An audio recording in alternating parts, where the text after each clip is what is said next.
Assalamualaikum warahmatullahi wabarakatuh. Alhamdulillahi rabbil alamin. Wassalatu wassalamu ala ashrafil mursalin Nabiyyina wa maulana Muhammadin wa ala alihi wa sahbihi ajma'in. Wa ashhadu an la ilaha illallah wahdahu la syarika lah. Wa ashhadu anna Muhammadan abduhu wa rasuluh. Salawatu rabbi wa salamu alaih wa ala alihi wa ashabihi wa man sara ala nahjihi wa istanna bi sunnatihi ila yaumiddin. Alhamdulillah, puji syukur kita haturkan kehadirat Allah Subhanahu wa taala. Di kesempatan pagi hari ini kita bisa belajar bersama di Masjid Al-Burhan. Berarti ada dua masjid yang namanya sama dalam satu safari dakwah. Satu di Gresik namanya Al-Burhan juga, dan di sini juga namanya Al-Burhan. Dan bagi sebagian jamaah barangkali ada yang datangnya kurang awal sehingga tidak dapat sajadah, Pak. Di belakang dapat sajadah enggak? Dapat. Yang enggak dapat ada sajadah yang disediakan di sebelah kiri ya, nanti barangkali biar enggak kedinginan. Yang di belakang tiang itu kedinginan enggak? Masya Allah. Tayyib, kita akan berbicara tentang masalah takdir. Kita akan berbicara tentang masalah takdir. Kita akan berikan sedikit catatan terlebih dahulu, baru kemudian membahas tentang posisi takdir yang tidak baik yang dialami oleh hamba. Bapak Ibu yang dimuliakan Allah Subhanahu wa taala, kita mengetahui bahwa iman kepada takdir termasuk salah satu di antara rukun iman yang 6. Dan Nabi SAW pernah kedatangan Jibril alaihissalam dalam rupa manusia. Namun para sahabat tidak mengenal. Sehingga pada waktu Jibril itu datang dengan pakaian yang serba putih, rambutnya hitam rapi, kata Umar bin Khattab radhiyallahu anhu, la yura alaihi atharus safar. Tidak ada tanda-tanda safar pada diri orang ini. Wala ya'rifuhu minna ahad. Tapi enggak ada satupun di antara kita yang kenal. Sehingga dia orang asing yang datang mendekat kepada Nabi SAW, enggak ada sahabat yang kenal, tapi tidak ada tanda-tanda safar. Sampai akhirnya dilakukan dialog antara Jibril dengan Rasulullah SAW tentang apa saja, Pak? 1, rukun Islam. Yang kedua, rukun iman. Yang ketiga, tentang ihsan. Yang keempat, tentang tanda-tanda hari kiamat. Dan itu kata Nabi SAW ketika Jibril meninggalkan beliau, lalu beliau meminta kejar beliau. Ternyata kemudian hilang. Lalu para sahabat balik. Kemudian Nabi SAW mengatakan, innahu Jibril atakum yu'allimukum dinakum. Itu merupakan Jibril yang beliau datang untuk mengajarkan agama kepada kalian. Maka 4 poin ini adalah bagian inti dalam agama. Islam, iman, ihsan, dan tanda hari kiamat. Islam berbicara tentang masalah amalan lahiriah. Sedangkan iman berbicara tentang amalan batin. Dan ihsan berbicara tentang bagaimana cara melakukan amal secara maksimal. Sedangkan tanda hari kiamat berkaitan dengan balasan yang akan didapatkan oleh manusia ketika kehidupan ini berakhir. Maka seperti itulah keseimbangan dalam agama. Mereka disyariatkan untuk melakukan amalan dan nantinya mereka akan mendapatkan balasan. Dan salah satu di antara yang disebutkan adalah iman kepada masalah takdir. Karena itu jamaah, kalau kita ingin belajar Islam secara global, kuncinya ada di 4 ini. Belajar tentang rukun Islam, tentang rukun iman, tentang ihsan, dan belajar tentang masalah hari kiamat. Tayyib. Kemudian Nabi SAW menyampaikan tentang rukun iman. An tu'mina billahi wa malaikatihi wa kutubihi wa rusulihi wal yaumil akhir. Wa tu'mina bil qadari khairihi wa syarri. Engkau beriman kepada Allah, beriman kepada para malaikat, kepada kitab dan seterusnya sampai hari akhir. Lalu beliau ulangi lagi. Wa tu'mina bil qadari khairihi wa syarri, dan engkau beriman kepada takdir yang baik maupun yang buruk. Ketika beliau menyebutkan 5 rukun iman yang pertama, iman kepada Allah sampai iman kepada hari akhir, beliau sebutkan dengan satu deretan. Engkau beriman kepada Allah, kepada para malaikat, kepada kitab-kitab, kepada para rasul sampai hari akhir, dengan satu deretan. Tapi giliran ketika beliau menyebutkan iman kepada takdir, Nabi SAW mengulang kata iman, wa tu'mina bil qadari khairihi wa syarri, dan engkau beriman kepada takdir yang baik maupun yang buruk. Sebagian ulama menjelaskan bahwa Nabi SAW mengulang kata iman untuk masalah takdir mengisyaratkan penekanan yang beliau berikan sebab penyimpangan yang terjadi di tengah umat manusia terkait iman kepada masalah takdir sangat besar. Penyimpangan yang terjadi kepada umat manusia terhadap iman kepada masalah takdir sangat besar. Karena itu beliau berikan penekanan. Tayyib. Dan realitanya demikian. Sehingga sekte bid'ah yang muncul kedua setelah Khawarij, kelompok ahli bid'ah yang muncul pertama adalah kelompok Khawarij. Sekte ahli bid'ah yang muncul kedua setelah Khawarij adalah Qadariyah.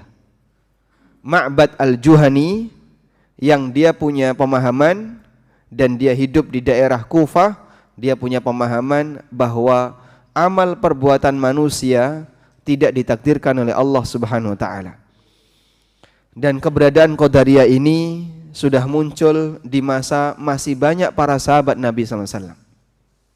Sampai ada sebagian orang Kufah yang minta fatwa dan berkonsultasi kepada sahabat Ibnu Umar radhiyallahu anhuma. Sehingga penyimpangan itu muncul di awal dari dakwah kaum muslimin. Di awal perkembangan Islam sudah ada sejak zaman para sahabat. Muncul yang kedua setelah pemahaman Khawarij. Karena itulah setelah kita menyadari bahwa ini termasuk bagian penting dalam masalah agama, sudah menjadi keharusan bagi kita untuk lebih serius dalam belajar terkait masalah iman kepada masalah takdir. Menggunakan standar yang diberikan oleh para ulama Ahlussunnah, mengikuti sebagaimana kaidah yang digariskan oleh para ulama Ahlussunnah. Sebab banyak fikrah, banyak pemikiran, banyak sekte yang titik sengketanya terletak kepada iman terhadap masalah takdir. Kita beda pendapat antara Ahlussunnah dengan Qadariyah dalam masalah takdir. Kita juga punya beda pendapat antara Ahlussunnah dengan Jabariyah juga dalam masalah takdir. Dengan Mu'tazilah juga dalam masalah takdir. Mu'tazilah itu punya 5 prinsip Pancasila ya. 5 sila Mu'tazilah. Dan memang disebut oleh para asatidzah di Indonesia dengan sebutan Pancasila. 5 silanya Mu'tazilah. Salah satunya adalah al-adl. Mereka mengangkat prinsip keadilan. Tapi yang dimaksud keadilan menurut Mu'tazilah adalah bahwa amal buruk yang dilakukan oleh hamba itu di luar takdir Allah Subhanahu wa taala. Sehingga hamba menciptakan sendiri dan Allah Subhanahu wa taala tidak turut serta dalam menciptakannya. Ini salah satu di antara bagian dari penyimpangan Mu'tazilah. Demikian pula penyimpangan antara Ahlul Kalam. Sekte Ahlul Kalam itu ada Kullabiyah, ada Maturidiyah, itu namanya sekte Ahlul Kalam. Mereka punya penyimpangan dalam masalah takdir di mana hikmah Allah itu tidak ada. Sehingga orang tidak boleh mengatakan bahwa Allah menciptakan ini dengan hikmah tertentu, itu tidak boleh. Siapa yang mengatakan Allah memiliki hikmah, maka dia telah berbuat syirik. Dan itu akidahnya Ahlul Kalam. Padahal bagian dari iman kepada masalah takdir adalah mengimani hikmah Allah Subhanahu wa taala. Baik, sehingga sekali lagi masalah iman kepada takdir termasuk salah satu di antara ma'rakah, titik sengketa antara Ahlussunnah dengan banyak kelompok-kelompok menyimpang yang tadi sudah kita sebutkan.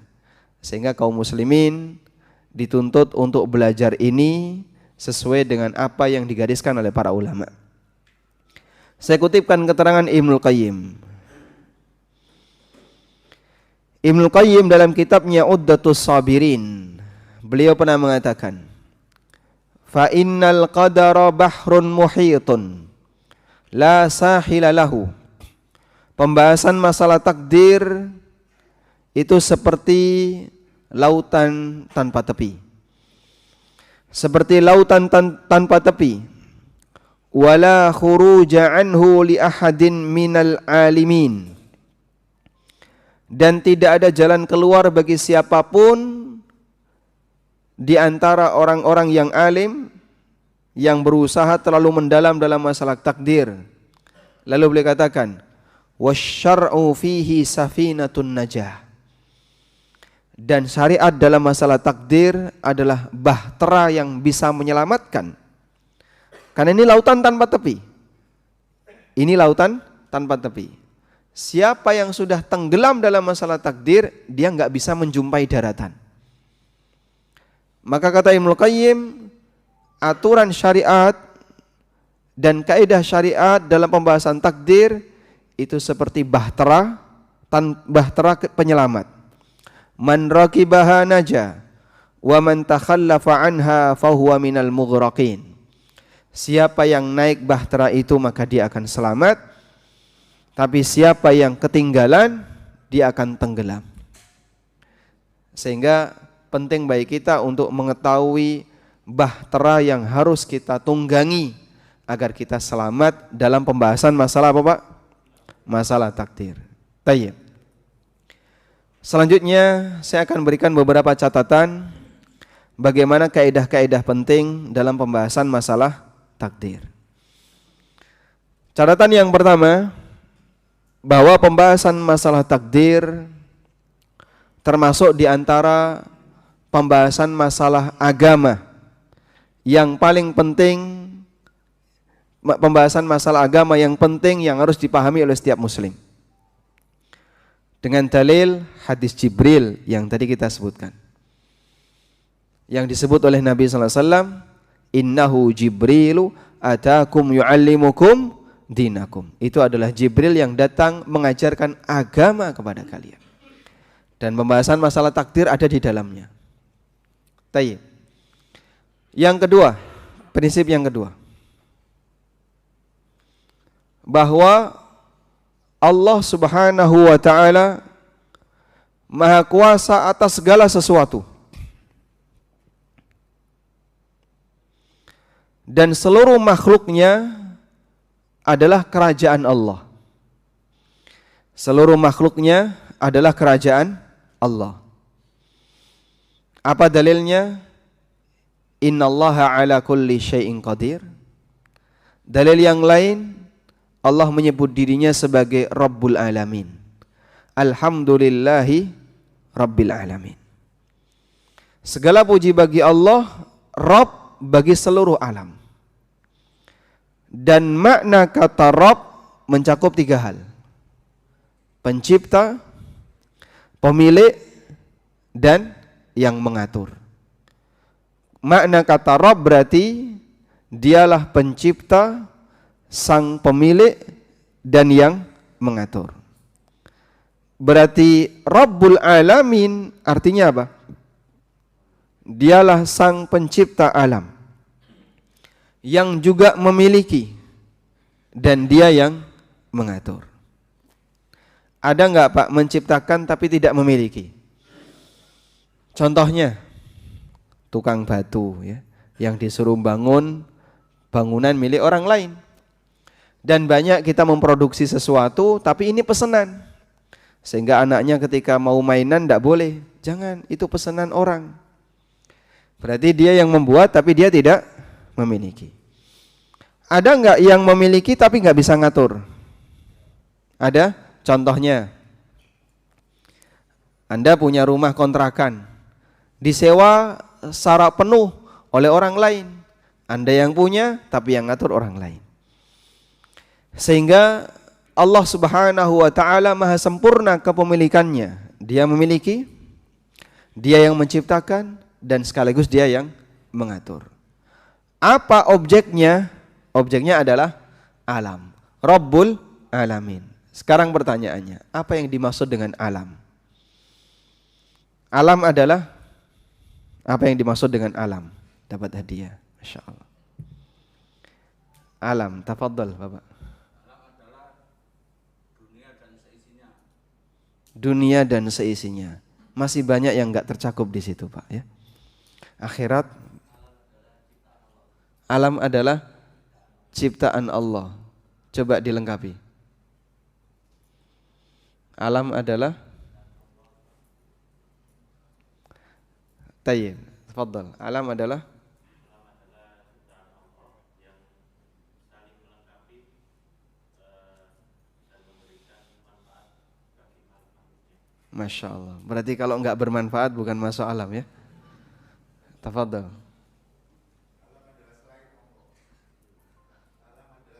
Segala sesuatu. Masya Allah, ini definisi yang lebih tepat ya. Tayyib, sudah pernah belajar usul tsalatsa? Belum? Tadi mana Pak? Ada, Masya Allah. Ini tayyib, matan usul tsalatsa. Tadi yang mencoba menjawab dapat ya. Nah, silahkan. Yang belakang tadi ada satu. Di belakang ya. Di buku Ushulus Tsalatsa, Syekh Muhammad menyebutkan definisi alam. Alam adalah kullu ma siwallah. Segala sesuatu selain Allah itulah alam. Sehingga ketika Allah menyebut dirinya Rabbul Alamin, dialah Rabbul Alam, maka dia yang menguasai, yang memiliki, yang menciptakan segala sesuatu selain dirinya. Sebab apapun selain Allah adalah makhluk dan dia dikendalikan oleh Allah Subhanahu wa taala. Sudah di sini? Paham insyaallah, Pak? Tayyib. Setelah kita mengakui bahwa Allah Subhanahu wa taala Maha Kuasa atas segala sesuatu dan kuasa Allah meliputi segala sesuatu, maka muqaddimah yang kedua. Tidak ada gerakan apapun di kerajaan Allah, tidak ada gerakan apapun di kerajaan Allah yang keluar dari kehendak Allah Subhanahu wa taala. Muqaddimah berikutnya ya. Tidak ada kerajaan apapun, muqaddimah yang ketiga berarti ini ya. Tidak ada gerakan apapun di kerajaan Allah yang keluar dari kehendak Allah Subhanahu wa taala. Sehingga manusia ketika melakukan gerakan itu semuanya atas kehendak Allah. Sebab apapun yang terjadi di kerajaan Allah tidak ada yang keluar dari kehendak Allah. Allah Subhanahu wa taala berfirman, "Wa ma tasyauna illa ayyasha Allahu rabbul alamin." Tidaklah kalian berkehendak kecuali atas kehendak Allah Rabbul Alamin. Sudah? Selanjutnya, yang keempat, tidak ada perbuatan Allah yang sia-sia. Tidak ada perbuatan Allah yang sia-sia. Sehingga seluruh perbuatan Allah penuh hikmah. Kenapa? Karena dia zat yang Al-Hakim. Al-Hakim maknanya adalah zat yang penuh hikmah. Sehingga ketika perbuatannya penuh hikmah, maka tidak ada perbuatan Allah yang sia-sia. Dan Allah Subhanahu wa taala juga menegaskan dalam Al-Qur'an, "Afa hasibtum annama khalaqnakum abathan." Apakah kalian menyangka anna khalaqnakum abathan, kami menciptakan kalian dalam keadaan abathan, main-main. Wa annakum ilaina la turja'un, sementara kalian tidak dikembalikan kepada kami. Dan mengatakan bahwasanya Allah main-main, itu aib bagi Allah. Subhanallah, Maha Suci Allah dari perbuatannya yang kondisinya main-main. Tidak ada perbuatan Allah yang main-main. Sudah? Karena semua perbuatan Allah didasari oleh apa jamaah? Oleh hikmah. Dan seluruh perbuatan Allah didasari oleh ilmunya. Dan seluruh perbuatan Allah didasari oleh ilmunya. Tidak ada perbuatan Allah yang dilakukan tanpa dasar ilmu. Sehingga semuanya didasari dengan ilmu. Li'annahu al-alim. Karena dia zat yang maha mengetahui. Baik. Karena itu, siapa yang mengatakan bahwa ada perbuatan di alam ini yang sifatnya hanya main-main, ada takdir Allah yang sifatnya hanya main-main, tidak ada landasan ilmu, ini sama dengan mencacat Allah Subhanahu wa taala dan Maha Suci Allah dari keadaan seperti ini. Dipahami insyaallah sampai di sini? Baik. Selanjutnya. Muqaddimah yang kelima. Tidak semua hikmah dari perbuatan Allah, tidak semua hikmah dari perbuatan Allah, ini saya sudah sampaikan pelan-pelan Pak ya. Semoga Bapak Ibu bisa mengikuti dengan baik, karena ini masalah yang agak rumit. Tidak semua hikmah dari perbuatan Allah diketahui oleh makhluk. Tidak semua hikmah dari perbuatan Allah diketahui oleh makhluk. Memang terkadang ada aturan Allah, ketetapan Allah yang diketahui oleh makhluk. Sehingga makhluk bisa memahami, oh di balik takdir ini hikmahnya seperti ini. Misalnya ada orang yang dia terjebak macet. Sampai akhirnya dia nggak jadi naik pesawat, ditinggal sama pesawat itu. Akhirnya dia pulang dengan perasaan sedih. Kenapa? Ketinggalan pesawat, kehilangan tiket pesawat. Pulang dia, sampai di rumah dengar kabar pesawat dengan kode flight sekian hilang dari radar. Akhirnya setelah dicari-cari ada berita pesawat itu kecelakaan. Orang ini biasanya akan komentar, Masya Allah, bagian dari hikmah kejebak macet adalah selamat dari kecelakaan. Ada kayak gitu Pak? Orang bisa berkomentar demikian ketika takdir itu sudah terjadi. Sehingga dia merasa bahwasanya bagian dari hikmah ketika dia ditakdirkan oleh Allah terjebak macet sampai akhirnya ketinggalan pesawat, dia mengetahui setelah takdir itu terjadi. Itu contoh, kadang Allah membuka sebagian dari hikmah ketika Allah selamatkan seorang hamba dari adanya mara bahaya. Ada orang misalnya nggak bisa tidur, anaknya nangis terus. Pada waktu dia gendong anaknya mungkin dengan perasaan jengkel, dengan perasaan merasa capek, bapak sudah ngantuk, ibu sudah ngantuk, tapi kok kamu nggak tidur-tidur. Ternyata dalam waktu yang sama ada orang mau maling nggak jadi, kenapa? Karena sing di omah watuk terus. Rokokan maksudnya. Yang punya rumah nggak tidur, akhirnya maling itu pergi, kurusuk-kurusuk. Loh, siapa itu? Ternyata ada maling. Alhamdulillah rumah saya selamat.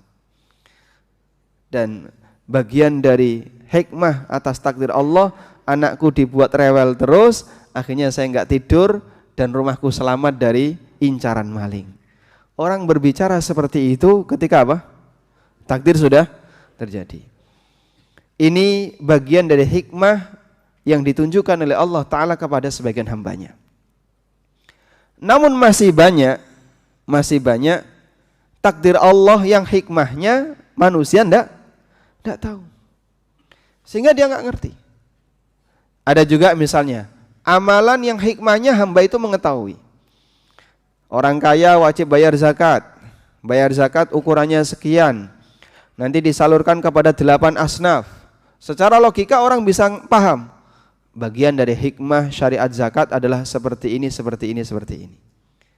Sehingga dia bisa mengetahui syariat Allah Subhanahu wa taala dan dia juga paham tentang hikmahnya. Tayyib, bagian ini berarti sang hamba bisa mengetahui hikmah dari ketetapan Allah. Nah, dan sekali lagi masih banyak ketetapan Allah yang hamba tidak mengetahui hikmahnya. Tayyib, muqaddimah berikutnya. Jika seorang hamba tidak mengetahui hikmahnya, maka sikap yang tepat ngeyel atau pasrah. Kalau orang tidak mengetahui hikmah, sikap yang tepat ngeyel atau pasrah? Pasrah. Kenapa pasrah, Pak? Karena sing jenenge wong ora ngerti ini kudu nurut kepada yang ngerti. Tafassahu fil majalis, silakan agak merapat ya. Memberi kesempatan bagi jamaah yang datang belakangan. Ya.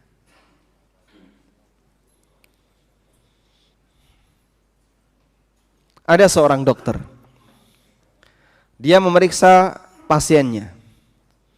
Selesai diperiksa, sang dokter ini memberikan vonis kepada pasien. Bapak harus diamputasi. Bagian mana Pak dokter diamputasi? Lehernya diamputasi. Oh Masya Allah. Kaki bapak harus diamputasi. Pasien ini tidak terima. Dokter gimana? Saya masih pengen punya kaki. Masa kaki saya mau dipotong? Tapi Pak ini harus diamputasi. Gini aja, tolong Pak dokter jelaskan kepada saya. Nanti kalau saya bisa menangkap penjelasan Pak dokter secara memuaskan, saya terima. Baik Pak, saya jelaskan. Papan tulis dibuka. Dijelaskan pakai integral pangkat 3, diferensial pangkat 10 dan seterusnya. Nah ini Pak hasilnya, kesimpulannya Bapak diamputasi. Bengong dia. Oh boy Pak dokter, gak ngerti saya. Baik, sebagai pasien yang baik, yang dia ingin selamat jiwanya, selamat jasadnya, sebagai pasien yang baik, sikap yang tepat itu ngeyel dokter atau nurut sama dokter? Ngeyel atau nurut? Nurut. Kenapa? Karena dia nggak ngerti. Sehingga setelah dapat penjelasan tetap nggak ngerti. Karena itu ketika orang ini tetap nggak ngerti dan jika dia sayang kepada nyawanya, dia akan nurut sama Pak dokter. Ini baru perbandingan ilmu makhluk dengan ilmu makhluk. Makhluk dengan makhluk. Baru membandingkan antara sesama makhluk. Makhluk yang berilmu diikuti oleh makhluk yang tidak berilmu. Ada orang bukan orang Surabaya, datang ke Surabaya. Lalu diantar sama temannya. Mau kemana Mas? Mau ke sana. Baik, kita lewat jalan ini ya. Jangan, pokoknya harus ini. Ndak, yang sini saja. Jangan. Loh Bapak taunya dari mana? Saya pakai perasaan. Saya itu orang Surabaya Pak, saya sudah hafal. Yang lebih bagus lewat jalan ini. Buktinya apa? Ini saya jelaskan. Tanpa Google Map ya. Tayyib. Sebagai warga yang dia tidak tahu tentang peta Surabaya, seharusnya nurut sama siapa? Yang lebih ngerti. Karena dia kalau pakai standar perasaan, wah bisa tersesat. Tapi yang orang Surabaya asli, dia lebih ngerti jalan mana yang bagus untuk dilewati, mana yang enggak macet, mana yang tidak ada polisi tidurnya, dan seterusnya. Itu salah satu di antara bukti bahwa manusia yang tidak tahu, dia ngikuti yang tahu. Dia pasrah kepada yang tahu. Ya sudahlah, saya ngikut kamu, pasrah sama kamu. Yang penting pokoknya sampai tujuan dengan cepat, selamat. Baik, apalagi perbandingan antara ilmu makhluk dengan ilmu khalik yang tidak bisa dibandingkan. Dan Allah Subhanahu wa taala tegaskan dalam Al-Qur'an, "Wala yuhituna bi syai'in min ilmihi illa bima syaa." dan mereka manusia tidak bisa meliputi ilmunya illa bimasya, kecuali sebagian yang Allah kehendaki. Kita diberi oleh Allah sebagian ilmu, baik ilmu dalam masalah dunia maupun ilmu dalam masalah agama, itu hanya sebagian kecil saja dari ilmu Allah yang tanpa batas. Tayyib. Karena itu ketika seorang hamba tidak tahu hikmah dari takdir Allah, maka seharusnya sikap yang tepat adalah pasrah kepada Allah Subhanahu wa taala dan tidak ngeyel. Maka kenapa ada orang yang dia melakukan penyimpangan dalam masalah takdir? Sebabnya di sini, saat dia mentok dalam masalah tertentu, dia kesulitan untuk memahami hikmahnya, terus dia tidak pasrah, dia ngeyel. Akhirnya menyimpang jadi Qadariyah, jadi Jabariyah, jadi Mu'tazilah, jadi Ahlul Kalam, sebagaimana sekte-sekte yang tadi kita sebutkan. Tapi kalau Ahlus Sunnah, mereka mengedepankan prinsip taslim, pasrah. Sing jenenge wong ora ngerti ya kudu pasrah kepada yang Maha Tahu. Tayyib. Muqaddimah selanjutnya.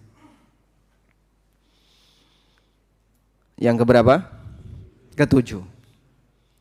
Bahwa Allah Subhanahu wa taala tidak dimintai pertanggungjawaban atas perbuatan yang dia lakukan, tapi makhluk yang akan dimintai pertanggungjawaban dari perbuatan yang dia kerjakan. Begitu Pak ya. Allah Ta'ala tidak dimintai pertanggungjawaban terhadap apa yang dia lakukan, tapi makhluklah yang akan dimintai pertanggungjawaban. Dan ini sebagaimana yang Allah tegaskan dalam Al-Quran, agar jenengan nanti bisa mencatat nomor ayatnya ya. La yus'alu amma yaf'alu wa hum yus'alun.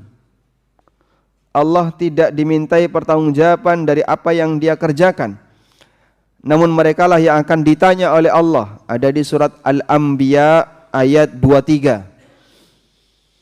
Ada di surat Al-Anbiya ayat berapa? 23. La yus'alu amma yaf'alu wa hum yus'alun. Allah tidak dimintai pertanggungjawaban atas apa yang dia lakukan. Wa hum yus'alun, tapi merekalah, manusialah yang akan dimintai pertanggungjawaban dari apa yang mereka kerjakan. Sehingga sebaiknya kamu lebih fokus terhadap perbuatan kamu, amal yang kamu kerjakan, daripada banyak memikirkan takdir yang itu justru ujungnya kesesatan. Ngapain kamu terlalu mendalam dalam masalah takdir yang itu ujungnya bisa jadi kesesatan. Mendalam itu melebihi dari koridor syariah ketika dia belajar takdir. Tayyib. Oleh karena itu jamaah yang dimuliakan Allah Subhanahu wa taala, ketika seluruh perbuatan Allah tidak mungkin hamba meminta pertanggungjawaban, maka prinsip selanjutnya yang ke-8, bahwa sehebat apapun manusia itu membahas masalah takdir, sama sekali tidak akan mengubah takdir. Sehebat apapun hamba membahas masalah takdir, sama sekali tidak akan mengubah takdir. Faham maksudnya? Baik. Misalnya begini ya. Ibu masuk ke dalam dapur. Ibu mau masak apa? Anaknya berijtihad. Masya Allah. 5 anaknya debat. Tapi ibu tidak pernah tanya kepada salah satu di antara mereka. Anaknya ini debat. Yang satu bilang ibu mau masak rawon, yang satu bilang ibu mau masak gulai, dan seterusnya. Pokoknya ada 5 jenis masakan diperdebatkan oleh anaknya. Sudah? Anaknya ini mau debat, nggak debat, ibu tetap masak. Dan seperti apa hasilnya? Mereka berdebat nggak bakalan ngefek kepada hasil masakan ibu. Semuanya berdebat. Yang satu rawon, gulai, tongseng, terus soto, kemudian sate. Ternyata ibu masak gado-gado. Nah, berarti apa yang dilakukan oleh ibu tidak dipengaruhi oleh perdebatan anak. Allah Subhanahu wa taala berbuat. Lalu makhluk memperdebatkan perbuatan Allah. Yang satu punya akidah seperti Qadariyah, yang satu punya akidah Jabariyah. Ada yang punya akidah seperti Mu'tazilah, ada yang punya akidah seperti Ahlul Kalam. Mereka saling berdebat. Sudah? Apakah perdebatan itu mempengaruhi perbuatan Allah? Siapa yang menang debat, nanti saya ikuti. Apakah seperti itu? Subhanallah, Maha Suci Allah. Sebab Allah tidak mungkin mengikuti makhluk. Sehingga makhluk mau berdebat masalah takdir, sehingga menyimpang ke kanan dan ke kiri, sepeser pun tidak akan mengubah takdir. Takdir Allah Subhanahu wa taala kembali kepada kehendak Allah, bukan kembali kepada kehendak makhluk. Karena itulah jamaah yang dimuliakan Allah Subhanahu wa taala, prinsip ini perlu kita pahami. Bahwa Allah itu tidak berbuat berdasarkan doa hamba. Allah tidak berbuat berdasarkan doa hamba. Ini sebagai turunannya. Si A minta A, si B minta B, si C minta C. Kalau semuanya dituruti, kowe njaluk apa nanti tak turuti, kabeh dituruti, Pak. Berarti perbuatan Allah dikendalikan dengan doa makhluk. Dan itu tidak mungkin. Sebab perbuatan Allah tidak bergantung kepada kehendak hamba. Karena itu dalam masalah doa ada yang dikabulkan dan ada yang tidak dikabulkan, terserah siapa? Kembali kepada kehendak Allah Subhanahu wa taala. Paham di sini? Maka para ulama mengatakan, awwalu syai'in an na'lama bihi ba'da an nad'ullaha subhanahu wa ta'ala. Prinsip pertama yang perlu kita sadari pada saat kita berdoa kepada Allah adalah yakini bahwa Allah kuasa atas segala sesuatu. Prinsip pertama yang perlu kita sadari ketika kita berdoa kepada Allah adalah yakini bahwa Allah Maha Kuasa atas segala sesuatu. Artinya Allah Subhanahu wa taala perbuatannya tidak dikendalikan oleh doamu.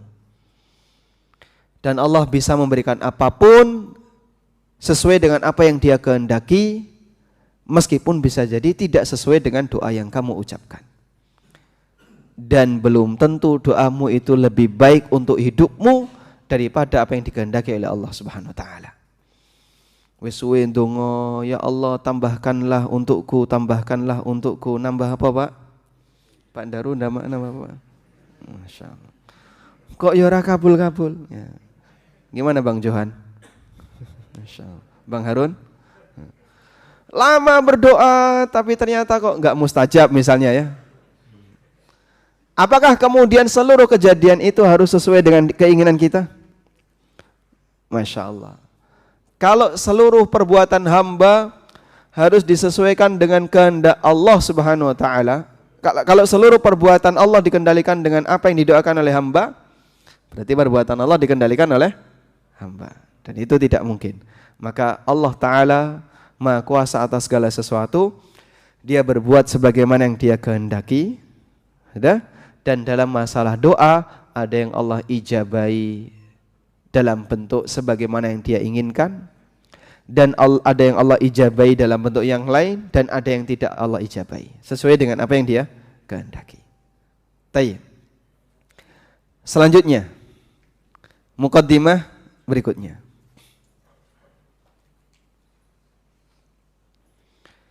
Tidak ada yang bisa protes terhadap keputusan Allah.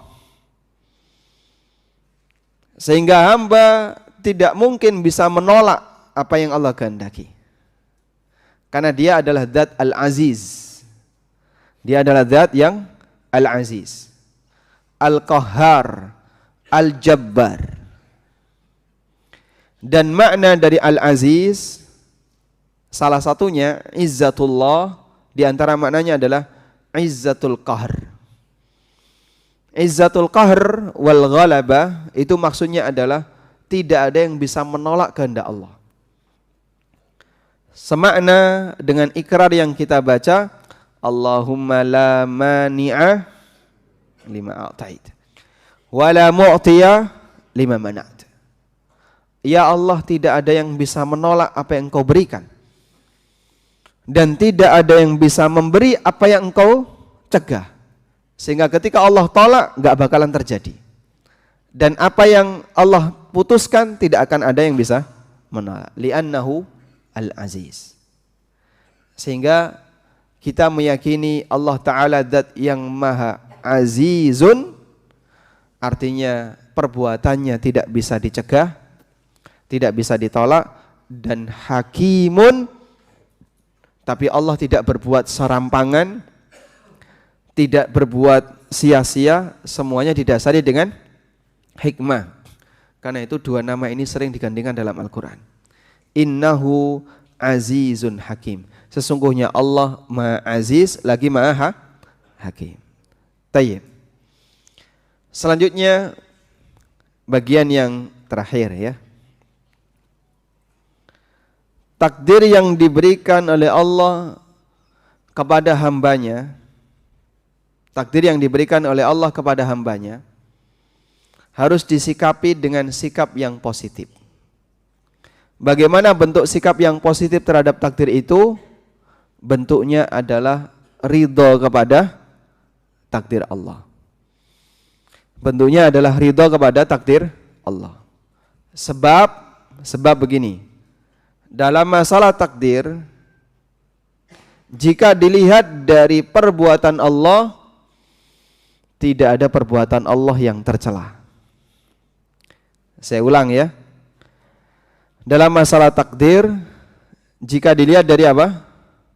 Perbuatan Allah, tidak ada perbuatan Allah yang tercela. Semua perbuatan Allah itu baik. Paham ini? Paham ya? Tapi jika dilihat dari keberadaan makhluk yang ditakdirkan, ada yang baik, ada yang buruk. Kalau dilihat dari keberadaan makhluk yang ditakdirkan, ada yang baik, ada yang buruk. Sehingga makna takdir yang buruk dalam sabda Nabi SAW maksudnya adalah dilihat dari sudut pandang makhluk yang ditakdirkan. Beliau sebut beriman kepada takdir khairihi wa syarrih, yang baik maupun yang buruk. Yang dimaksud takdir yang buruk itu apa, Pak? Takdir dilihat dari kondisi makhluk yang ditakdirkan. Ada kondisi makhluk yang ditakdirkan dapat takdir yang enggak baik. Misalnya miskin, kemudian sakit, kecelakaan, dan seterusnya. Dia mengalami takdir yang tidak baik. Termasuk juga misalnya dalam masalah agama, dia ditakdirkan jadi non-muslim. Dia ditakdirkan orang yang suka berbuat maksiat. Itu takdir buruk dilihat dari sudut pandang makhluk yang ditakdirkan. Tapi kalau seluruh perbuatan Allah tidak ada yang tercela.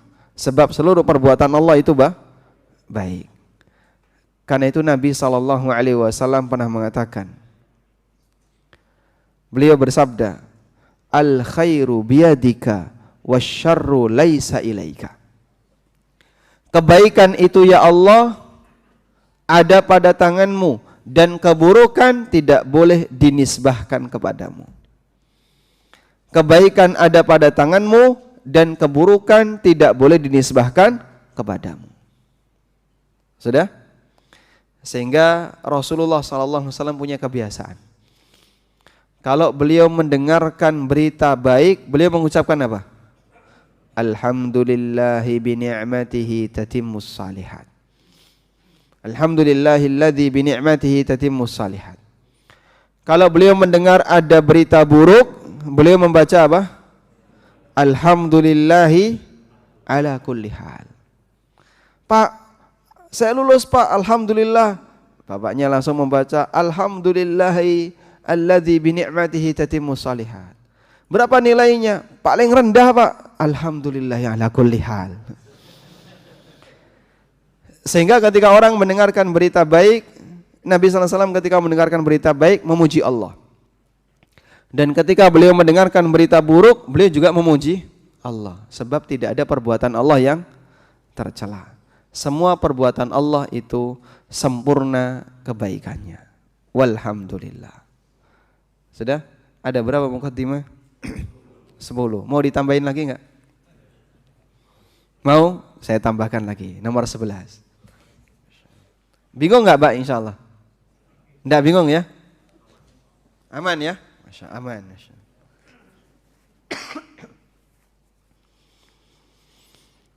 Ya kalaupun agak bingung, sabar ya.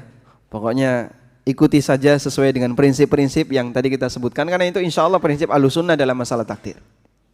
Baik. Yang ke-11, jangan kebablasan dalam membahas masalah takdir. Dan batasan ini pernah disampaikan oleh Nabi SAW. Jangan kebablasan dalam membahas masalah takdir. Kebablasan dalam masalah membahas takdir itu keluar dari koridor yang tadi kita berikan. Sampai ada yang mengatakan Allah tidak adil. Ada yang mengatakan Allah Ta'ala tidak menetapkan amal hamba. Sampai ada yang mengatakan Allah Ta'ala berbuat seenaknya dan seterusnya. Itu ketika orang kebablasan dalam masalah takdir.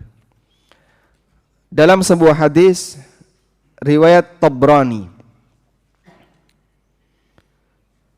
dan yang lainnya, Nabi SAW pernah bersabda, wa idza dzukiral qadar fa'amsiku. Kalau kalian diajak debat dalam masalah takdir, tahan diri. Kalau kalian diajak debat dalam masalah takdir, fa'amsiku, tahan diri, diam. Jangan diteruskan. Karena kalau diteruskan nanti jadinya kebablasan. Sampai akhirnya orang punya suudzon kepada Allah gara-gara dia bahas masalah takdir tapi melebihi batas. Paham insyaallah? Maka perlu diwaspadai dan dihati-hati sehingga boleh bahas masalah takdir hanya cukup di ruang lingkup sebagaimana prinsip Ahlussunnah. Lebih dari itu bisa jadi orang menjadi kebablasan. Tayyib. Selanjutnya muqaddimah yang ke-12. Baik. Muqaddimah yang ke-12 berkaitan dengan masalah rizki yang Allah takdirkan. Sebenarnya ini sudah tidak lagi fokus di kaidah masalah takdir ya. Cuma ini berkaitan dengan tema kajian di kesempatan kali ini. Judulnya apa? Ketika takdir tidak berpihak kepadaku. Masya Allah. Ini yang judul sinten ini.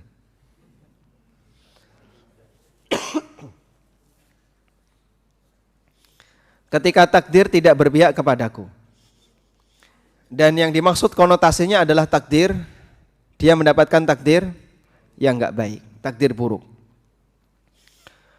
Perlu kita pahami bahwa ketetapan Allah kepada hambanya itu adalah yang terbaik bagi hamba. Tinggal selanjutnya bagaimana cara hamba menyikapinya. Tinggal selanjutnya bagaimana cara hamba menyikapinya. Sebab semuanya ada hikmah di balik itu. Sampai pun ketika Anda mendapatkan takdir yang secara kauni itu berarti dilihat dari unsur makhluknya tadi, dinilai tidak baik. Kecelakaan, sakit, usaha bangkrut, takut resesi, terus apa lagi? Semua barang pada naik, kemudian dia tidak dapat kerja atau dia dikeluarkan dari tempat bekerja dan aneka kondisi yang lain yang tidak kita inginkan. Kalaupun kita mengalami situasi semacam ini, kita perlu memahami bahwa di balik itu ada hikmah yang besar. Dan minimal hikmah besar itu adalah pahala yang dijanjikan oleh Allah kapan? Pahala yang dijanjikan oleh Allah ketika kapan? Di yaumil akhir. Minimal hikmah itu adalah pahala yang dijanjikan oleh Allah di yaumil akhir. Meskipun bisa jadi kita tidak mendapatkan dampak positif ketika di dunia. Orang kan terkadang memahami hikmah itu hanya pada terbatas dampak positif ketika di dunia. Alhamdulillah ya, karena saya tadi nggak jadi berangkat, nggak jadi naik mobil, nggak jadi naik kereta, atau nggak jadi naik pesawat, saya selamat. Dia baru komentar tentang hikmah itu ketika dia melihat kejadian pada waktu di dunia. Tapi bagi seorang mukmin ada yang lebih dari itu. Hikmah yang tertinggi adalah hikmah berupa pahala yang Allah janjikan kelak di yaumil qiyamah. Bagi siapa yang sanggup bersabar dan ridha kepada takdir Allah. Dan Nabi SAW ajarkan cara yang paling gampang dalam masalah ini adalah selalu miliki dan jaga rasa syukur kepada Allah. Sehingga selalu bersyukur kepada Allah. Caranya gimana? Ingat nikmat-nikmat Allah yang lain yang masih Bapak punya. Sudah? Lalu lihat orang yang nikmatnya lebih rendah dibandingkan kita. Jangan melihat orang yang lebih tinggi nikmatnya dibandingkan kita. Rasulullah sallallahu alaihi wasallam bersabda, "Unduru ila man huwa asfala minkum." Lihatlah kepada orang yang lebih bawah dibandingkan kita. Wala tanduru ila man huwa fawqakum. Jangan lihat kepada orang yang lebih atas dibandingkan kita. Tapi beliau berbicara urusan apa? Takdir dunia. Beliau berbicara tentang urusan takdir dunia. Lalu beliau sebutkan manfaatnya. Fahuwa ajdaru alla tazdaru ni'matallahi alaikum. Dengan cara seperti ini akan membuat kalian itu tidak meremehkan nikmat Allah. Membuat kalian tidak meremehkan nikmat Allah. Sehingga manusia dalam menyikapi nikmat Allah itu ada 3 tingkatan. Yang pertama bersyukur, dan ini tingkatan yang paling tinggi. Keutamaannya sangat banyak. Yang kedua tidak bersyukur, tapi tidak mencela.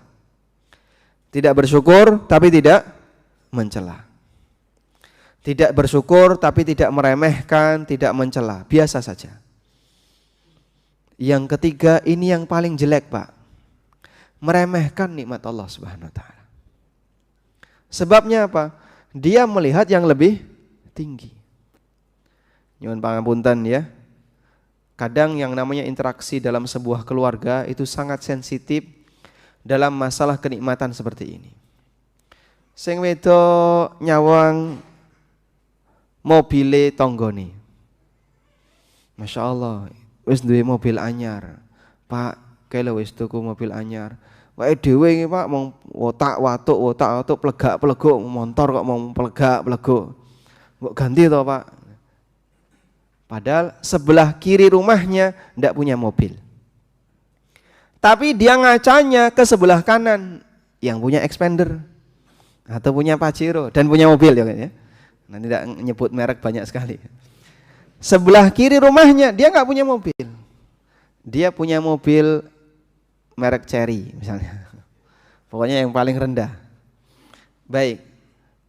Waktu dia melihat ke sebelah kanan meremehkan mobilnya, andaikan dia lihat ke sebelah kiri, dia akan menghargai mobilnya. Makanya jadilah orang yang pintar menghargai nikmat dengan cara melihat kepada yang lebih rendah. Rumput tetangga kelihatan lebih kuning apa biru? Orang selalu punya daya tarik untuk melihat nikmat orang lain. Ya. Bojoku ya kaya ngene, wis tuwa, ireng, apa meneh? Pesek. Wah. Dia komentar kayak gitu kenapa? Saat hadir di majelis ilmu, kajian, begitu bubar kajian, melihat suami temannya, melihat istri temannya, dan seterusnya. Lalu keluar komentar kayak gitu. kowe kaya bunder.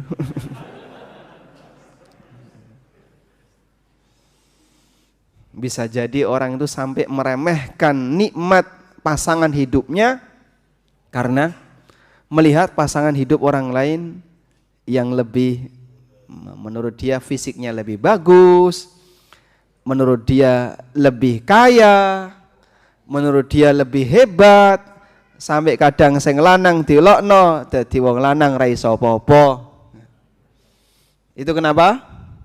Karena masalah meremehkan nikmat. Jangan kedendase dulu Pak ya. Kita bisa jadi juga punya pengalaman yang sama. Ketika melihat kekurangan pada diri istri, lalu melihat kelebihan istri tetangga, Masya Allah, itu bisa sampai ngefek pada seperti itu Pak. Makanya hati-hati, ojo seneng nyawang nikmat milik orang lain. Jangan suka melihat nikmat milik orang lain.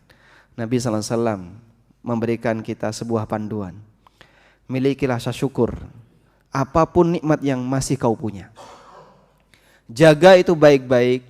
Kalaupun kamu tidak bisa mensyukuri, minimal ojo sampai ngremehno Pak. Nek ra iso mensyukuri, minimal ojo sampai ngremeh. Nek wis ngremehno, Masya Allah, wis dikai sik diremehno. Sehingga jaga baik-baik. Minimal kalau nggak bisa grade 1, jaga di grade tengah ini. Tidak bersyukur tapi tidak meremehkan. Lihat kepada yang lebih rendah.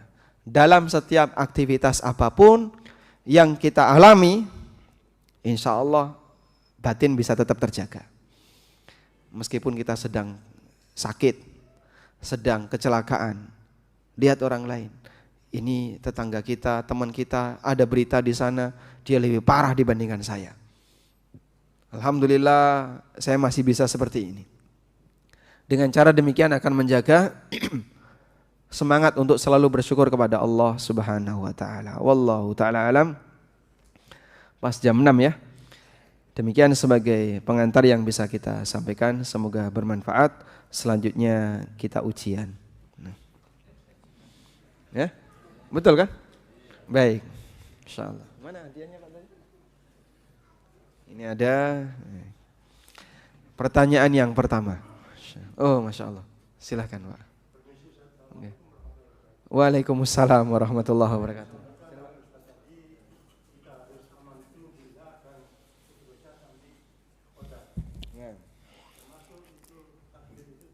Oh.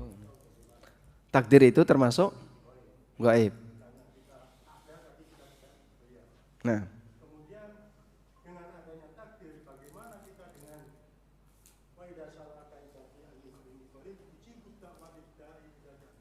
Baik. Nah, berkaitan dengan masalah doa yang kita panjatkan, kita kan tidak tahu ya, apakah nanti akan dikabulkan ataukah tidak. Kita tidak tahu apakah nanti akan dikabulkan atau tidak. Doa itu biasanya kita baca, dan kita baca dengan pelan. Kenapa Pak? Karena jangan sampai temannya tahu ya. Karena orang kan terkadang merahasiakan doanya. Biasanya yang jenengan sering minta apa Mas? Malu untuk menceritakan. Karena nanti tidak bocor. Wah, oh berarti selama ini yang dipikirkan itu seperti itu kan gitu kan? Sehingga dia pingin A, pingin B, pingin C.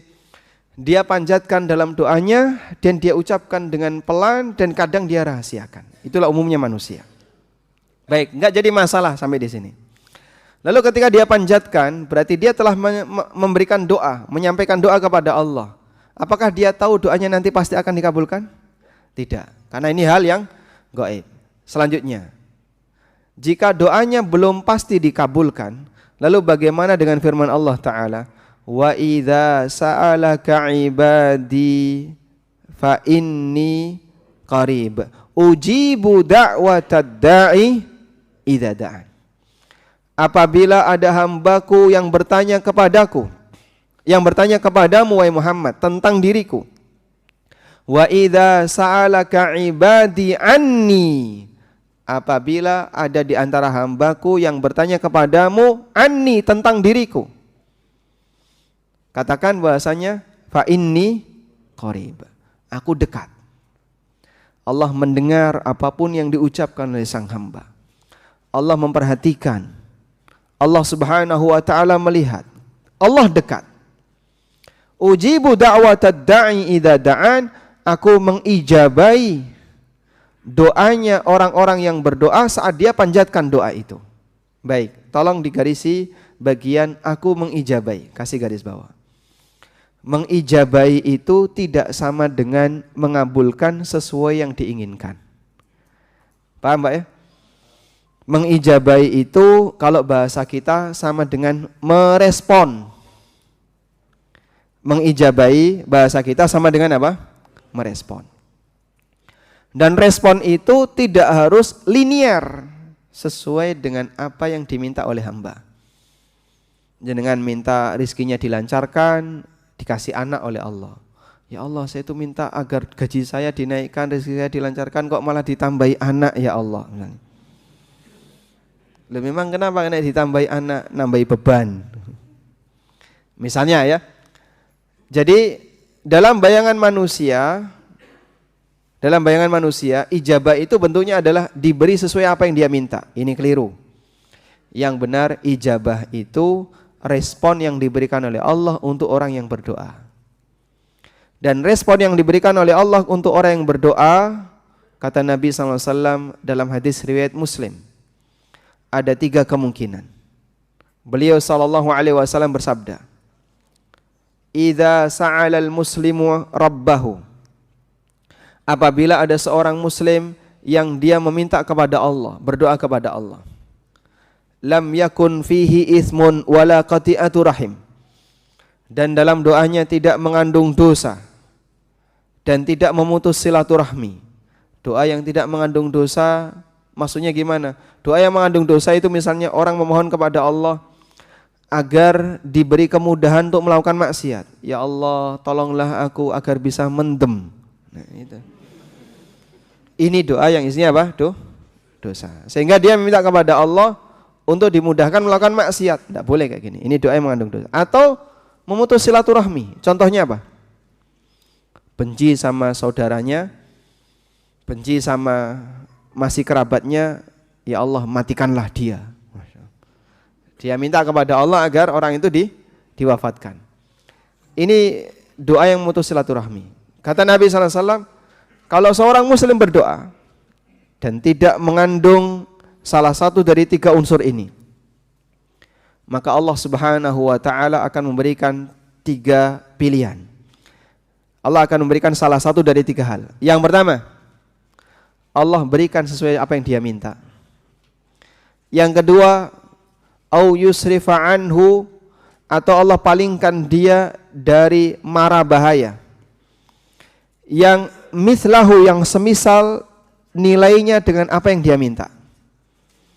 Misalnya dia minta kelancaran rezeki, tapi Allah wujudkan dalam bentuk dia diselamatkan dari bencana, yang andaikan bencana itu menimpanya, biayanya bisa jadi lebih gede daripada rezeki yang Allah berikan.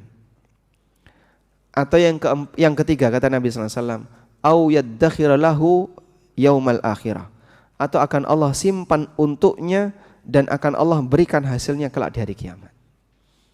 Itu 3 respon yang diberikan oleh Allah, dan 3 respon ini hanya ada 1 kemungkinan yang diwujudkan sesuai dengan apa yang diminta. Paham di sini jemaah? Baik. Karena itu para sahabat ketika mendengarkan ini beliau mengatakan, "Idzan nuqsir ya Rasulullah." Kalau begitu kita perbanyak doa ya Rasulullah. Kata Nabi SAW, Allahu aktsar. Allah lebih banyak lagi ketika memberikan kepada hamba. Maka berdoa itu enggak ada ruginya jemaah. Berdoa itu tidak ada ruginya. Sebab ketika orang itu berdoa, ada 3 kemungkinan jika doa itu memenuhi syarat untuk diijabai. Yang pertama, diwujudkan. Yang kedua, diselamatkan dari bencana yang senilai dengan perwujudan itu. Yang ketiga apa Pak? Jadi simpanan di akhirat. Sehingga enggak ada ruginya. Karena itu Nabi Zakaria alaihissalatu wassalam, beliau berdoa kepada Allah Subhanahu wa taala dalam kondisi peluang dikabulkannya doa itu unsurnya sangat kecil. Beliau minta apa? Diberi anak. Padahal beliau sudah tua, istrinya sudah tua plus mandul. Waktu usia produktif sampai istrinya menopause, doa itu belum pernah dikabulkan. Tapi sampai di situ Nabi Zakaria nggak pernah berhenti untuk berdoa, selalu meminta terus. Lalu beliau mengatakan, walam akum bidu'aika rabbi syaqiyya. Dan aku tidak ada ruginya ya Allah ketika berdoa kepadamu. Meskipun peluang dikabulkannya sangat kecil. Sehingga kalaupun tidak dikabulkan di dunia, beliau berharap nanti akan ada simpanan di akhirat. Dengan berdoa kepada Allah Subhanahu wa taala. Karena itu ayat tadi tidak dusta, Pak. Ujibu da'watad da'i idza da'an. Aku merespon setiap orang yang berdoa. Itu bentuknya jangan dipahami diwujudkan sesuai yang diminta. Karena respon itu ada banyak bentuk. Sehingga kita pahami, kalaupun apa yang saya minta kok ternyata enggak kabul, semoga nanti dikabulkan di akhirat. Ya Allah, tambahkanlah istri untukku. Sampai mati gak tambah-tambah. Tapi Allah kasih tambahan bidadari misalnya. Ketika di surga. Seneng mboten? Pengen di dunia? Pengen di dunia atau pengen di surga? Dua-duanya. Masya Allah.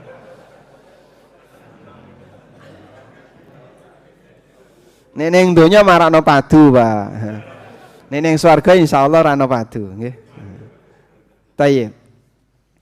Sehingga ketika orang meminta seperti itu lalu dikabulkan oleh Allah dalam bentuk di dunia, Allah kasih di dunia. Allah berkehendak ketika dikabulkan di akhirat sesuai dengan apa yang Dia kehendaki. Jadi tidak ada pertentangan antara iman kita kepada takdir yang tadi kita meyakini bahwa perbuatan Allah tidak tergantung kepada doa hamba. Dengan ayat yang tadi kita baca bahwa Allah mengijabahi dalam arti merespon setiap doa dari para hambanya. Wallahu a'lam. Barakallahu fiikum. Assalamualaikum. Waalaikumsalam. Sebelum menikahi istri saya ada utang riba untuk bisnis keluarga. Wah, ini keluar dari tema ya, enggak apa-apa. Aset ludes terjual, tersisa laptop dan lain-lain. Yang berhubungan dengan pekerjaan saya saat ini. Saya ingin menanyakan, siapa sajakah yang kelak dimintai pertanggungjawaban untuk utang riba tersebut?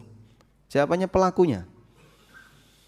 Sing lakoni sing lanang ya, sing lanang sing dimintai pertanggungjawaban. Kalau yang melakukannya istrinya yang akan dimintai pertanggungjawaban. Istri saya dari awal menikah tidak tahu jika saya punya utang tersebut. Saat ini istri saya menuntut janji untuk menabung haji dan ikhtiar program kehamilan ke dokter kandungan yang tentunya butuh banyak dana. Padahal utang saya masih banyak. Apa yang harus saya lakukan? Tayyib. Saya tidak tahu tentang masalah janji haji ya. Kalau dulu sebelum menikah Anda menjanjikan untuk haji dan itu jadi kesepakatan sebelum nikah. Jadi misalnya saat Anda ngelamar terus Anda janjikan, kalau lamaran saya diterima nanti kamu saya berangkatkan haji misalnya ya. Akhirnya karena itu lamaran Anda diterima. Terus mau nikah. Maka syarat seperti ini wajib dipenuhi. Nabi SAW mengatakan, inna awfas syuruti ayyufu mastahlaltum bihil furuj. Persyaratan yang paling layak untuk kalian penuhi adalah persyaratan untuk menghalalkan kemaluan. Maksudnya persyaratan sebelum akad nikah. Nanti kalau lamaran saya diterima, kamu mau nikah dengan saya, maka janji saya satu. Ya. Kemudian dia sebutkan ya, 1, 2, 3, 4 dan seterusnya. Ketika itu disebutkan sebelum akad, maka itu jadi janji yang mengikat. Dan jika tidak dipenuhi oleh suami, istri berhak untuk gugat cerai. Tapi kalau janji itu disampaikan pasca akad, setelah akad kemudian suami bilang, nanti kita akan nabung haji ya. Semoga Allah mudahkan. Ini tidak mengikat. Karena itu sifatnya hanya menyebutkan rencana. Dan ini tidak mengikat. Sehingga yang menjadi ketentuan mengikat untuk hubungan hubungan dalam keluarga adalah persyaratan yang disebutkan sebelum akad. Wallahu a'lam. Dan Anda dahulukan untuk yang wajib. Anda dahulukan untuk nafkah yang wajib sebelum nafkah yang sunnah. Nah, tafadhal. Waalaikumsalam warahmatullahi wabarakatuh. Nah. Ada orang yang belajar agama dengan sungguh-sungguh. Nah. Tapi hasilnya itu kok tidak sesuai yang diharapkan. Atau itu takdir atau memang itu malas gitu ya. Masya Allah. kita harus pasrah pada Allah. Tayyib. Waalaikumsalam warahmatullahi wabarakatuh. Ada orang yang sudah sungguh-sungguh belajar agama, tapi hasilnya kok tidak sesuai yang diinginkan. Yang diharapkan hasilnya kayak gimana, Pak? Jadi ustadz gitu. Masya Allah. Baik. Tayyib. Memang dalam belajar ilmu agama itu kalau bisa ada target jamaah. Kalau bisa ada target. Dan ilmu yang paling pokok untuk diketahui oleh setiap orang yang mau belajar agama dengan serius adalah bisa baca kitab Arab. Karena ini ilmu alat yang paling pokok. Sebab kalau dia hanya mengandalkan yang bahasa Indonesia seperti ini Pak, ya terbatas sekali. Buku-buku yang berbahasa Indonesia itu sangat terbatas. Tapi kalau bukunya bahasa Arab itu banyak Pak. Buku yang berbahasa Arab itu banyak. Dan banyak sekali yang belum diterjemahkan. Karena itu kalau ingin berkembang dalam belajar agama, kita harus bisa bahasa Arab.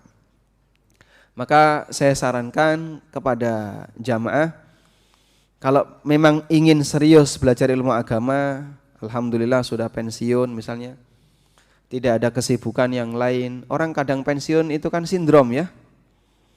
Dia tiba-tiba muncul ketakutan nek nganggur piye, Masya Allah Pak. Jadi wong muslim insya Allah gak ono sing nganggur Pak.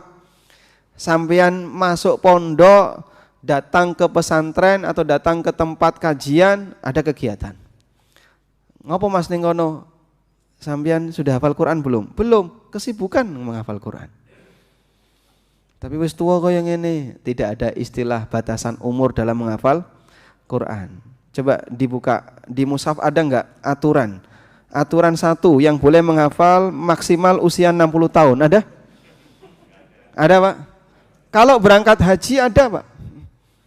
Untuk sekarang kan, ketentuan pemerintah. Tapi kalau masalah membaca Quran, menghafalkan Quran, tidak ada batasan usia. Tayyib, kok hasilnya misalnya saya sudah berusaha untuk menghafalkan Quran, tapi kok susah sekali ya. Maunya 30 juz tapi ini juz 30 aja enggak kelar-kelar. Sabar ya, sabar. Yang penting proses. Dalam belajar itu yang penting apa? Proses. Masalah hasil tawakal kepada Allah Subhanahu wa taala.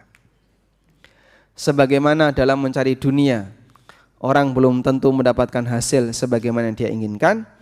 Dalam mencari akhirat, orang juga belum tentu mendapatkan hasil sesuai yang dia inginkan. Dalam mencari agama, bisa jadi dia belajar serius, tapi susah paham. Tapi tidak apa-apa, terus saja. Pahala itu ada pada proses. Sementara hasil sesuai dengan apa yang dikehendaki oleh Allah Ta'ala. Dulu waktu saya belajar, ya Al-Ustadz menyampaikan, gak dong saya, tidak ngerti. Itu berlangsung selama bertahun-tahun. Tapi catatannya ada. Ustadz Aris menyampaikan sesuatu itu gak paham tapi tak catat. Tapi gak paham Pak. Pokoknya karena saya punya prinsip, gak ngerti dilek. Ini buatan saged dikunyah, diapain Pak? Ditelan. Gak ngerti ditelan apa adanya. Sudah sekian tahun berikutnya saya baru paham. Oh, iki dhisik sing diajari gak ngerti itu di sini, Pak. Catatannya ada. Tapi dulu waktu belajar gak ngerti. Sekian tahun berikutnya baru ngerti. Nah mungkin Bapak Ibu kalau mengalami situasi seperti itu, anggap itu hal yang wajar dalam proses belajar. Nah. Baik. Apakah ada dalil doa mengubah takdir, padahal takdir sudah ditulis di Lauhul Mahfuz? Nah, waalaikumsalam warahmatullahi. Tentang masalah doa mengubah takdir disebutkan dalam hadis, meskipun hadis ini diperselisihkan oleh para ulama. Innahu la yaruddud du'a, innahu la yaruddul qadar illa du'a.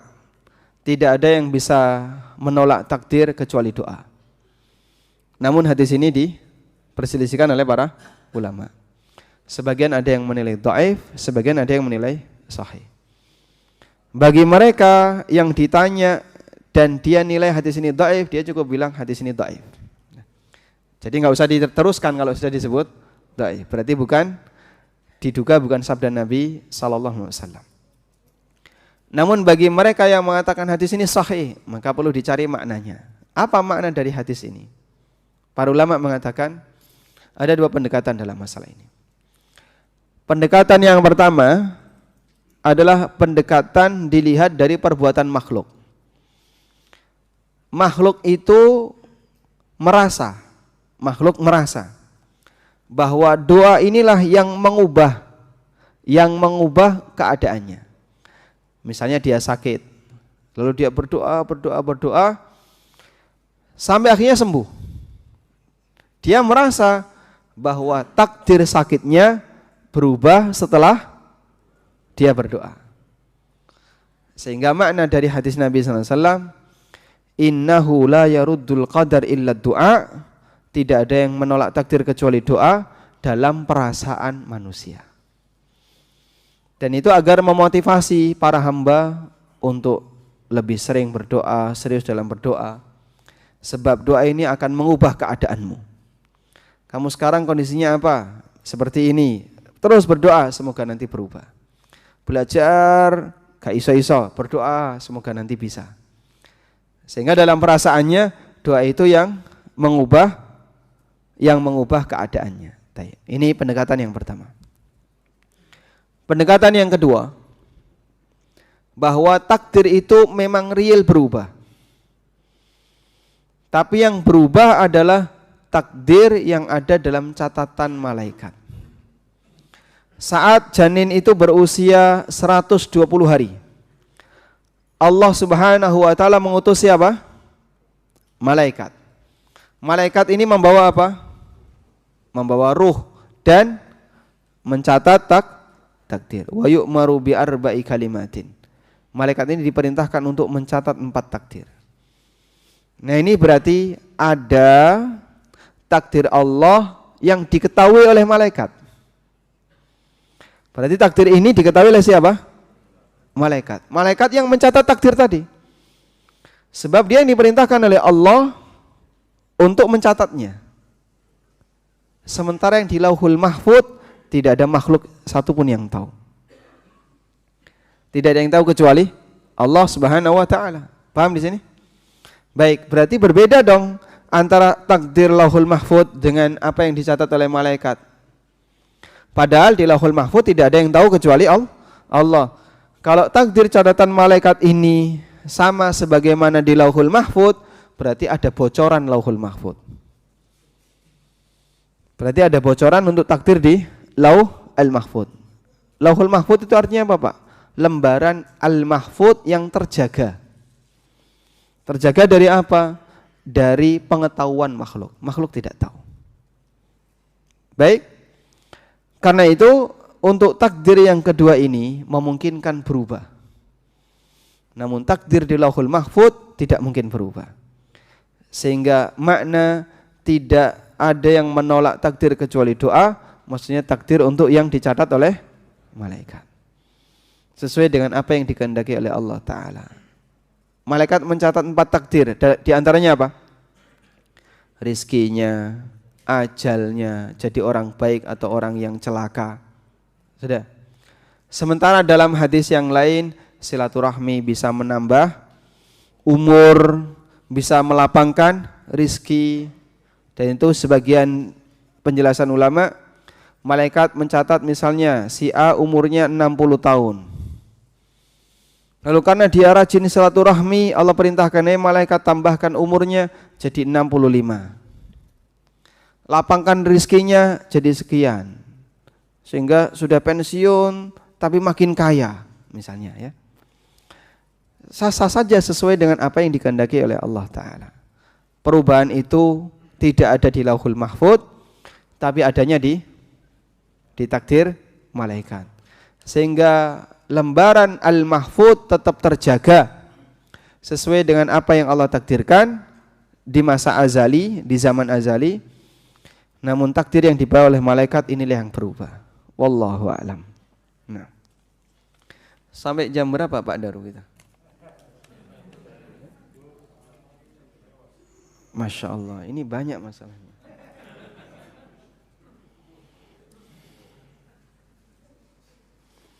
Bagaimana menyikapi takdir yang tidak ada ujungnya, tidak ada ujung selesainya, selalu ada ujian terus. Ujungnya adalah mati. Ya, namanya manusia akan selalu diuji.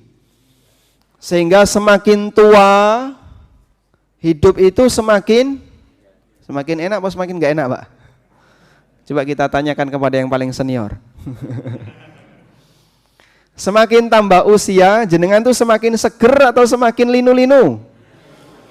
Ya. Waktu orang itu masih sehat, dia bisa banyak bergerak, banyak beraktivitas, iso jalan-jalan, bahagia dia.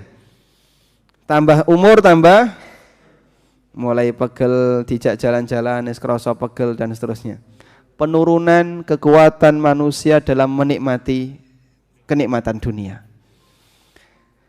Hamba itu pasti akan mengalami penurunan dalam menikmati kenikmatan dunia.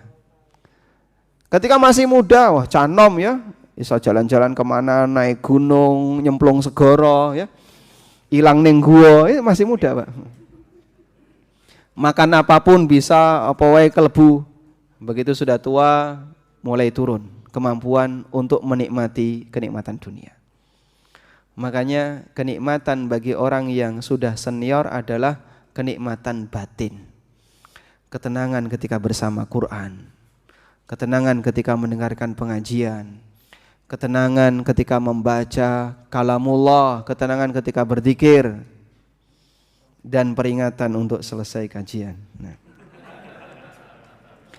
Jadi maksud saya begini ya, kalau kita menyadari saya sudah banyak kekurangan fisik ya, wis kedengkul, wis linu-linu, awak wis lara kabeh, kok masih terlalu bernafsu untuk urusan dunia, eling Pak ya, sampean ki wis putih kabeh nggih. Sudah saatnya mengalihkan nikmat dunia kepada nikmat batin. Dan nikmat batin itu adalah ketenangan ketika seseorang dekat dengan Allah, ketenangan zikir, ketenangan agama dan seterusnya. Bersyukur Pak, kalau jenengan ketika pensiun yang dipepet itu masjid. Ada orang yang pensiun malah senengannya dolanan manuk, dolanan iwak. Ini Masya Allah, katanya nyari kesibukan Mas. Kesibukan yang lain masih banyak yang bisa menyebabkan ketenangan batin. Jadi kalau Anda mengatakan akan ada selalu, Anda tidak selesai ujian dari Allah, semua manusia mengalami itu. Tidak ada berhentinya ujian itu sampai kematian. Dan kata Nabi SAW, seorang mukmin akan selalu diuji oleh Allah sampai ketika dia menghadap Allah, walaysa lahu, dan dia tidak punya al-itsm, dia tidak punya dosa, dia bersih dari dosa. Sebab ujian itu mengikis dosa. Itulah kelebihan yang Allah berikan kepada mukmin. Ujian yang dia alami tidak ada yang sia-sia, dijadikan oleh Allah sebagai sumber pahala atau penghapus dosa. Wallahu ta'ala alam. Demikian yang bisa kita sampaikan. Semoga menjadi kajian yang bermanfaat. Dan beberapa pertanyaan yang ditulis dalam kertas, insya Allah nanti kita akan bawa ke majelis berikutnya. Semoga nanti bisa kita baca ulang ya. ini. Baik. Selanjutnya, hadiah buku fikih bermadzhab. Pertanyaannya, sebutkan dengan hafalan ya 5 prinsip dalam masalah iman kepada takdir. Tafadhol. 1.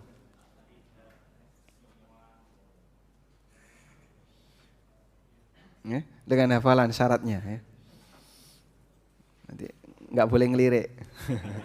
1.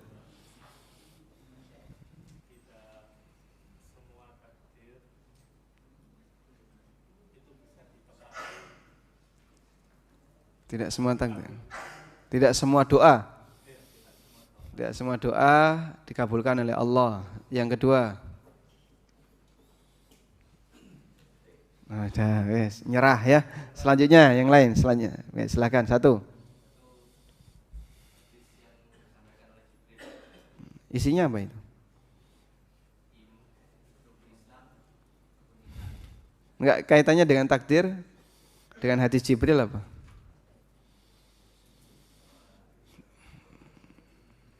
Bahwa belajar takdir bagian dari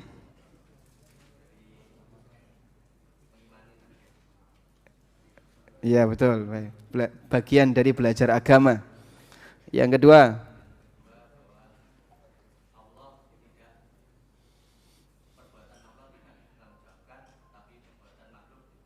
baik, yang ketiga,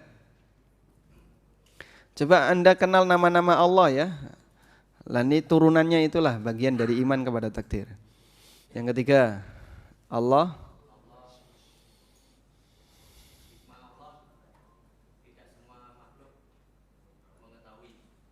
semua perbuatan Allah didasari dengan hikmah. Yang keempat, tak bantu sedikit ini. Tidak semua hikmah Allah diketahui oleh, Masya Allah. Yang kelima terakhir, Masya Allah.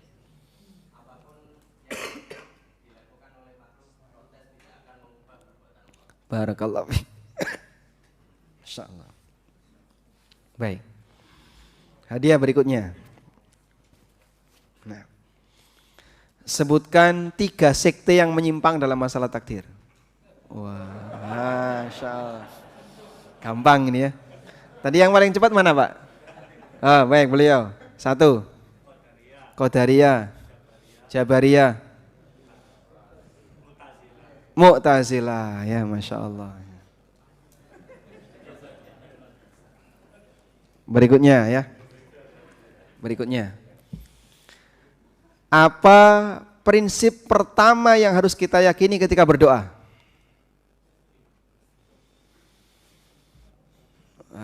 Masya Allah di belakang tadi. Silakan berdiri Mas. Ya, kayaknya yang pertama angkat tangan. Silakan berdiri. Prinsip pertama. Tadi yang saya sampaikan itu. Sesuai dengan apa yang tadi saya sampaikan. Ada? Silakan. Allah Maha berkehendak. Betul sekali ya. Prinsip pertama yang harus kita pahami saat kita berdoa adalah innallaha ala kulli syai'in qadir. Allah Maha kuasa atas segala sesuatu. Nah, itu turunannya Allah memberikan sesuai apa yang Dia kehendaki dan apa yang Dia tetapkan tidak ada yang bisa menolak. Karena Dia kuasa atas segala sesuatu dan Dia kuasa untuk memberikan yang terbaik bagi hambanya meskipun tidak diminta. Masih ada ya hadiah yang serupa. Pertanyaan selanjutnya. Nah, sebutkan nama sahabat yang meriwayatkan hadis Jibril. Masya Allah. Umar atau Abu Hurairah tadi? Yang benar. Yakin? Yakin ya? Baik, hadisnya gimana? Baik, dalam hadis Jibril ada berapa yang dibahas? Rukun Islam, rukun iman, ihsan. Masya Allah, barakallahu fiik. Baik, sebutkan dalil bahwa perbuatan Allah tidak dimintai pertanggungjawaban. Surat Al-Anbiya ayat 23. Gimana bunyinya? Malikan. La yus'alu amma yaf'alu wa hum yus'alun. Baik. Baik. Apa makna nama Allah Al-Aziz? Nah, silakan. Dua-duanya boleh. Salah satu dulu. Yang Maha Perkasa. Baik, dapat hadiah. Lengkapi sebelahnya.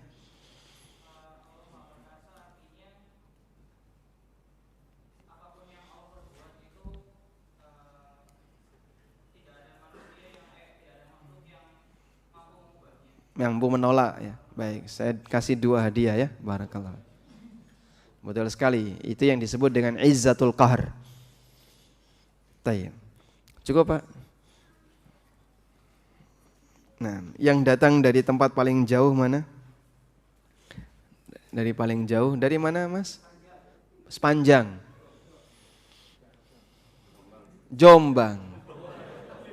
Sidoarjo. Jogja, Masya Allah.